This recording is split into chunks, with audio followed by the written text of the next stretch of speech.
Welcome to Learn About Law. My name is Kevin O'Flaherty from O'Flaherty Law, and today we're going to continue our series on the 8 goals of a good estate plan. We've already discussed the 4 goals that apply generally to most people, and now we're on to 4 specific goals that only apply in special circumstances. The goal we're going to talk about today is special needs planning. And this is something that should be on your radar if you or a loved one has a disability. And if you do have a disability, or if a loved one has a disability, the individual with a disability is likely going to be eligible for government benefits, monthly payments that they can receive from various government programs. The problem is that the way most of these programs work is that the benefits will be reduced or eliminated if you accumulate more than $2,000 in assets, so that could be a home, a vehicle, any sort of asset, or if you have any sort of income. The income that you have in any given month or gifts that you receive will reduce the amount of Social Security benefits or other sort of benefits that you're entitled to in that month. So the problem that presents itself is that if you're receiving these benefits, you're not really able to accumulate assets or maintain a lifestyle or work without reducing these benefits.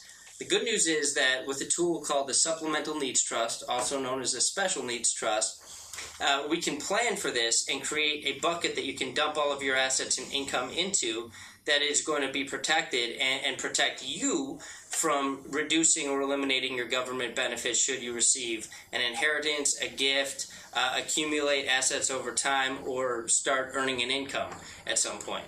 And so with this trust, the person with a disability has the ability to own any sort of property. It can be real estate, a bank account, and deposit whatever income they have directly into this trust, whether the income is from an inheritance, from a gift, or from a job that they're working at. And if anything that they put into the trust directly is not going to count against them for the purpose of reducing or eliminating their government benefits that they receive. So how does this work? Basically, there's a couple rules that you have to follow, and they're not too onerous. One is that the trustee has to be someone other than the person with disabilities. The trustee is the person responsible for managing the assets of the trust for the benefit of the beneficiary, who's the person with a disability for whose benefit the trust was created.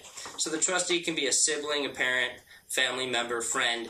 Whoever that trustee is has the power of the person. They're the person responsible for writing checks out of the trust or distributing the assets of the trust as needed for the benefit of the beneficiary.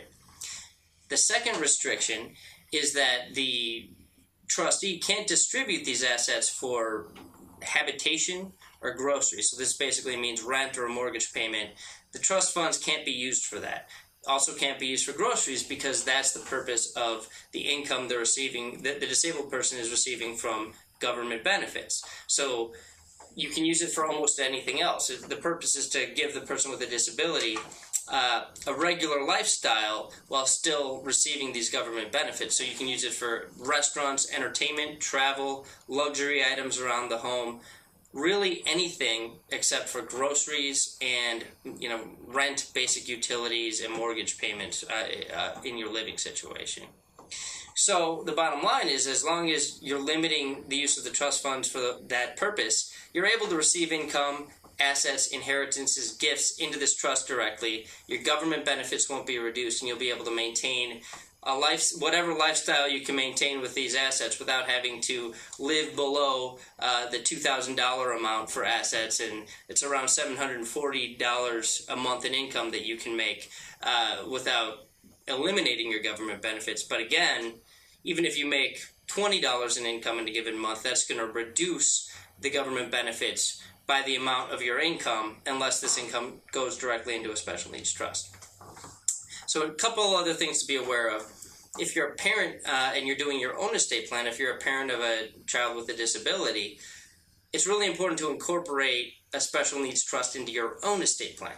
And the reason we do this is because if you name your child as an individual and not their special needs trust as the beneficiary of your estate, then when that child receives their inheritance, it's going to go in their individual name, and it's going to basically negatively affect their government benefits. They're either going to have the choice of disavowing the inheritance, which they don't want to do, or eliminating or reducing their government benefits. And if it's a large inheritance, that might eliminate their government benefits for a really long period of time.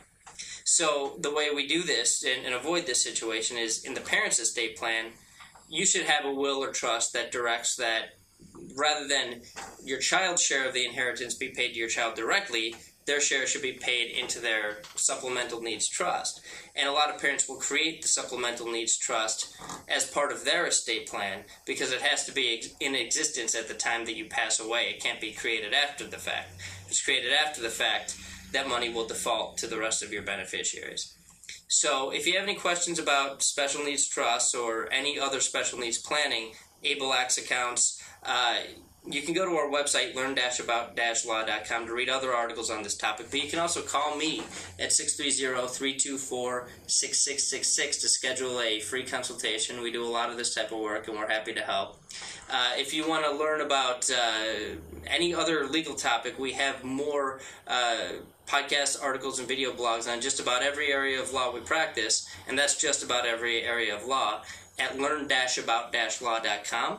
And you can also check out the other podcast I do, which is for business owners, called the SeizeYourBusiness.com podcast. And that's, of course, at SeizeYourBusiness.com. So thanks so much for listening.